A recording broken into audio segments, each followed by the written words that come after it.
Ladies and gentlemen, welcome to the Blockchain in Real Estate Conference being conducted today on the 9th of September. We have with us our first speaker, Joe Bronckers. He's the Vice President at FIBREE. For those of you who are joining late or have just joined, this is Blackarrow conferences, and this is the 19th conference in our blockchain series. We do a lot of conferences on the blockchain sector on different verticals and industry specific, and this is the one on real estate. So today, whole day, we'll be talking about what are the adoption methods and implementation technologies being used in the blockchains via blockchain in the real estate sector today. And well, there is a lot of, it's a gamut of holdings where blockchain can be helpful for real estate, but we have tried to identify 3-4 of the key subjects which are pertaining to the current era right now, which is a fractional tokenization, then the legal challenges and the adoption and implementation of blockchain.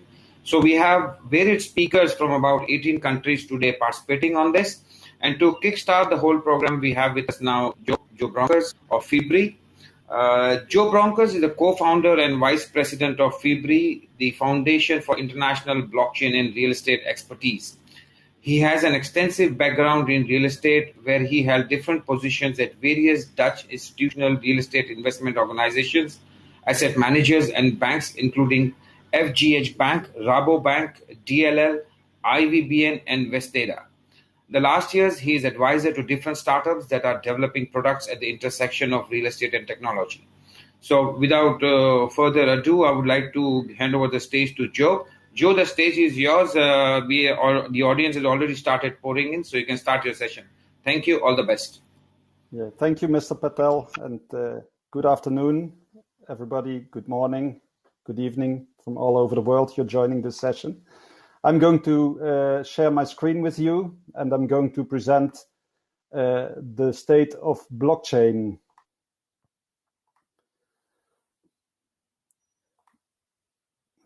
One second. So I am representing FIBREE. This is the Foundation of International Blockchain and Real Estate Expertise. I would like to briefly introduce the organization FIBREE. We started 3 years ago. 7 people from different countries in Europe. We saw the growing attention to blockchain in the real estate sector. And we thought, well, if this is happening all over the world, why not create local networks and bundle them so that we can create a global network of local communities of people who like to explore and discover the potential of blockchain and real estate. Well, like I said, we started 3 years ago. And what you see here on the map is we managed to make it a global organization. At the moment, we have 129 regional chairs. They're based practically all over the world. We are covering 70 regions in more than 40 different countries. And by doing that, actually, we connect people with a real estate background, with a blockchain IT background, with governmental backgrounds, with legal background, researchers, academic universities, all these people trying to share their know-how, their experiences, their best practices, and that gives a good overview of what is happening in the world. And this brings me to the title that my presentation has. It is about the state of blockchain and real estate in 2021. One of the core products that FIBREE issues each year is the industry report. All the information, all the local developments that our regional chairs see, we gather them. We have a research working group, and we do some desk research. We gather the information from the regional chairs. We create a database, and we ask the product suppliers to give us more in-depth information. And this all together is bundled in what we call the FIBREE industry report. This year, in the summer, in June, we issued this for the 3rd time. So now we have already 3 years of research results that we can start combining. And this is giving pretty nice insights in how blockchain is developing all over in the world for the real estate sector. The industry report in 2021, it is a reference document, 160 pages. Beside the overview of products, we also have an overview for all the 40 countries where regional shares of FIBREE are. What is the status in these countries about the adoption of this technology? What fields of the industry sector are most being deployed. But also we have 19 articles written by our industry experts. And I think it's really interesting to shine a small light on what is the topics of these articles, because blockchain and real estate, it is a very wide topic. And there are many people struggling to really understand how it can be used, what it can mean for the different sectors in the real estate industry. And these articles, I would like to mention them to show how diverse the blockchain application in real estate can be. So if you look to the articles, we have slides, and I will share these slides afterwards. There's a lot of text, and I sometimes skip over slides.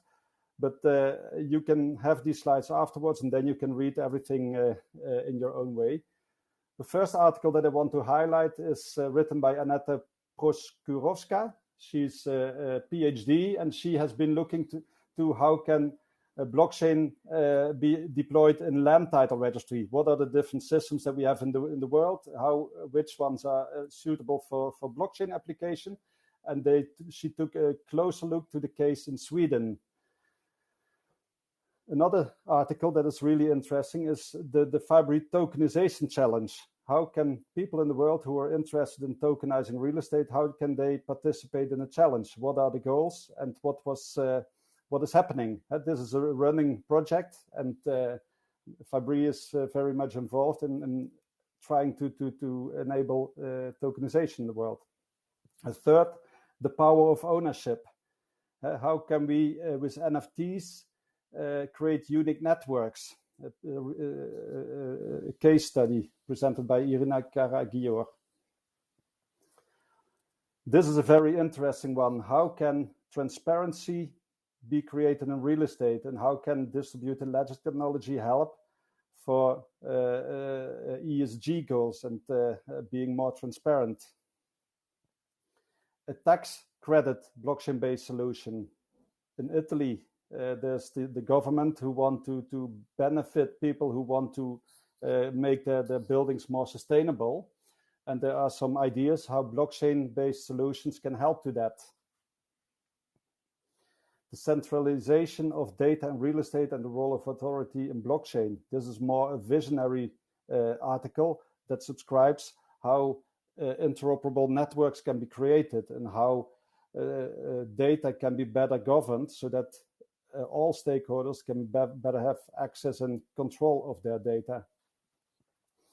Blockchain-based climate action in the real estate industry. There's a lot about the building, the embodied footprint, but also the operational carbon footprint. A lot of data that go around.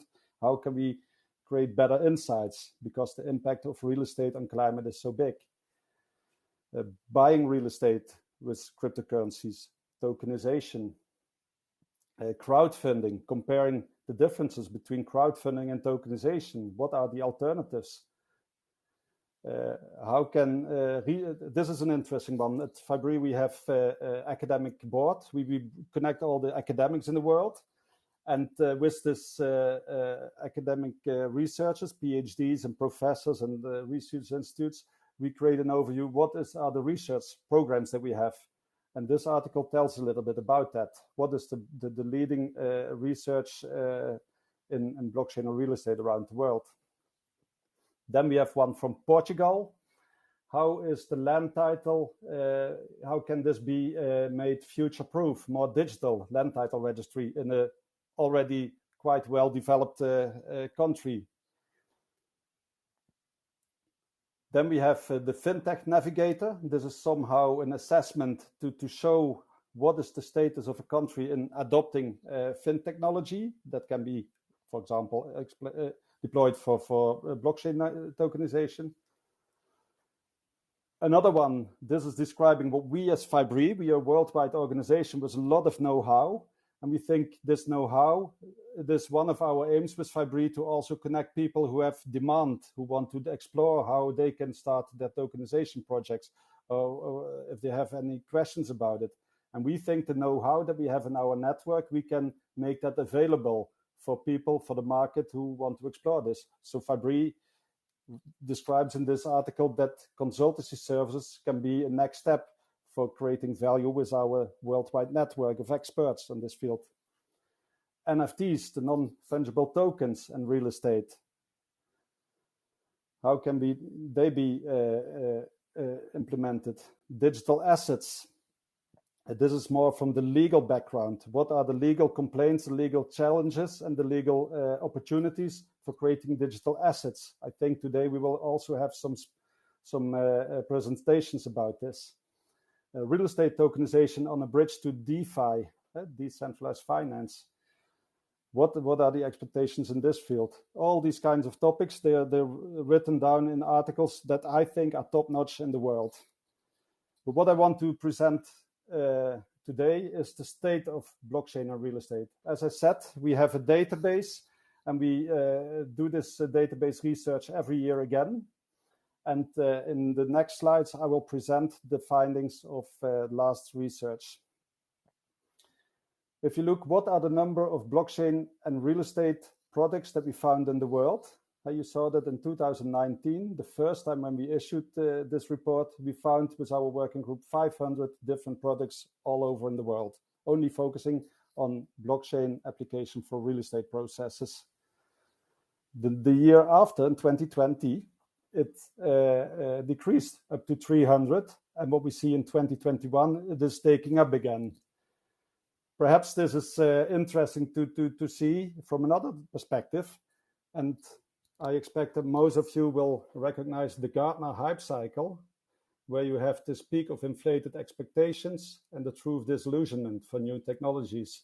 Mostly new technologies, they are overhyped in the beginning. People expect a lot, but then when they see the real solutions in the market, it's somehow disappointing.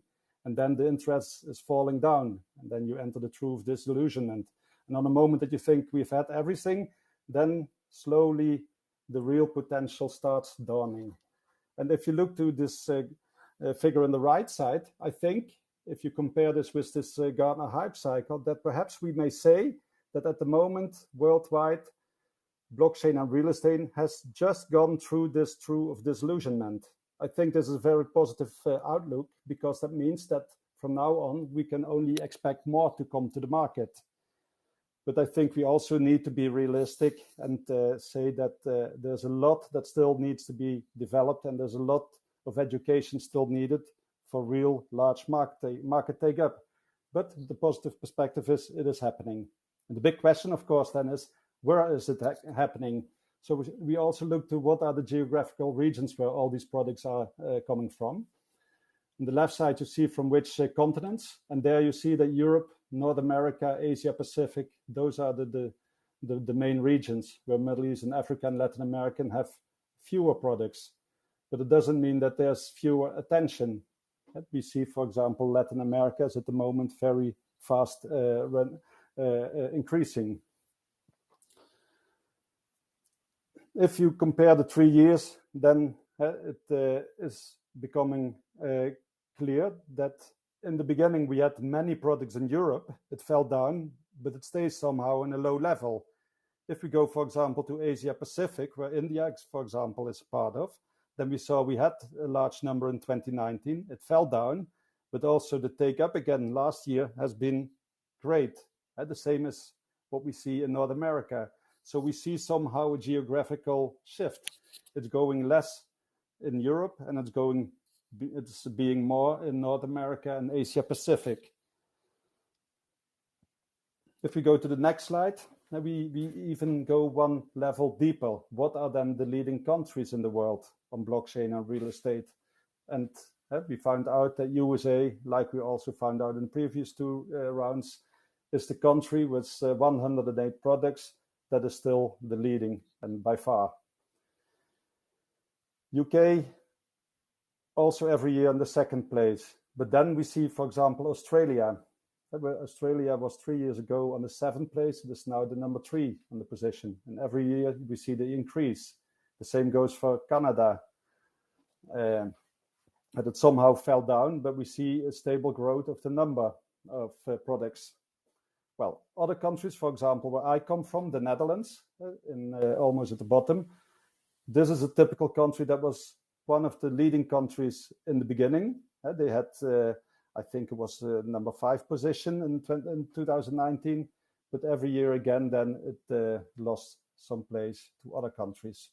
Well, this describes how the shift is going to USA, to North America, Canada, USA, but also to Asian countries. We can go even one level deeper and see in which cities is most of the action happening. And then what we already found in previous studies is that the action is really happening at different centers all over the world. It's not only in New York, London, but also countries like Singapore, Toronto, Los Angeles, but Hong Kong, Sydney, Madrid. And you see more and more cities from all over the world joining this top list. Then we looked to what is the focus for the products that are developed. And here somehow, if you see the circle, you can imagine this is somehow the industry chain. If you start on the top, almost a little bit left of the top, we have the section plan and build. A few products focus on how can we create better solutions to support the planning and the building, the construction process. But if you look to the circle, it is obvious that invest and finance by far, with 44.16%, is the topic that most products are focusing on, followed not far behind with markets and platforms. And I think what we see in many products is that they somehow combine the products. For example, if you create a market platform where you can create listings for real estate, you see that also the investment part is offered additionally to that. And that is something you see in many product solutions. Well, then we asked to our regional chairs, because if you see what products there are, there's also a big question: what is the real appetite in the market? How much is the market looking interested in buying these products and start using them? So every year we ask them to also give a rating from 1 to 5 on where is the largest engagement and what is the level of engagement. So 1 means there's hardly any engagement, and 5 is that almost everybody is doing it. And what you see here in general is that it is quite low. And this is, I think, the realistic situation for blockchain and real estate. The engagement from the market is relatively low at the moment. There's a lot unknown, there's a lot uncertain, and a lot of education is still known. And if you look then to what sector is most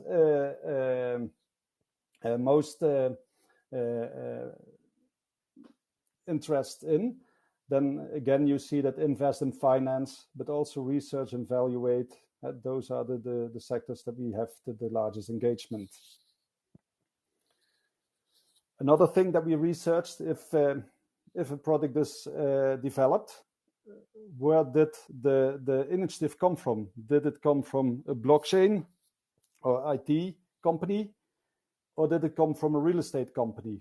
And this might somehow explain why a certain take-up in the market can be faster or less fast, or why there's more engagement. If you look, for example, to the products that were initiated from blockchain companies, it is 40%, but only 17% were initiated from real estate companies. And then there's another 30%, 32.99%, so 1/3 of all the products that somehow were initiated in a hybrid situation, both real estate and blockchain parties, but also still 10% unknown. But it shows that a lot of interest is coming from the blockchain scene, and there's actually not the same interest coming from the real estate, not yet. But I think the belief for me is that this is growing very fast. Similar, we asked, what is the growth stage you're in? And the growth stage, number 1, means that they're still in the pre-MVP phase, so they're developing a proof of concept, or they have an idea how to create a product. Stage 2 means that they are between the proof of concept, between the MVP and the first 3 market clients. And growth stage 3 is that they are having more than 3 clients that are paying for this product. Well, then again, we see that growth stage 3 there are many that say that they're already in that growth stage, but still half of the products are still not really in the market. If we remember, there were 400 products. Half of them are still not visible in the market. They are still in a development phase. If we take a combination of the invest and finance category, this is the largest category, like we saw. Where are the growth stages in the different regions in the world? And then we see, and this is interesting to notice, that, for example, Europe, you have the dark green section, growth stage 1. Most of the products there are found in growth stage 1. There are only a few that reach already growth stage 3. But if you, for example, look to North America, there are hardly any in growth stage 1, and most of them are already in growth stage 3. So somehow it seems that invest and finance is finding more appetite, more attraction in the market in regions like North America. And I think by understanding this, we see where can we learn, what are the best practices, what can we learn from them, how did they cope with the challenges. And this is something that we at FIBREE want to share in our global network. Well, the last slide from my side. What are the purposes where blockchain is used for? If we see the most use, and this is not surprising, is for tokenization, providing identity and ownership structures, but also creating smart contracts, the proof of purchase, create digital ledgers so that asset transactions and businesses can be registered. We want to facilitate payments, 15%, organize the digital payments. Also, many use blockchain to create hashes and to create proof of existence, proof of truth, create transparency, and that data can be trusted. Or to facilitate transactions in marketplaces, provide escrow services, land registry, and workflow management. Those are less mentioned. But I think this figure describes and shows that there's various purposes where blockchain can add value. And I think from the presentation that I shared, that the development of products is closely related to investment and finance, and that we see that the market is slowly taking it up again. And I think this is very promising for everybody who is interested, because I think the next 2 to 3 years, I think they will become decisive how much the market will take up. Well, this was my presentation. I will share this afterwards. And for all of you who like to know more about FIBREE, you're happy to visit our website. And if you like to get into a network, please look what is the closest network and join such a network, or contact one of the regional chairs close to you. And otherwise, contact us to find out where you can become a member of our network. Thank you. And I hand over back to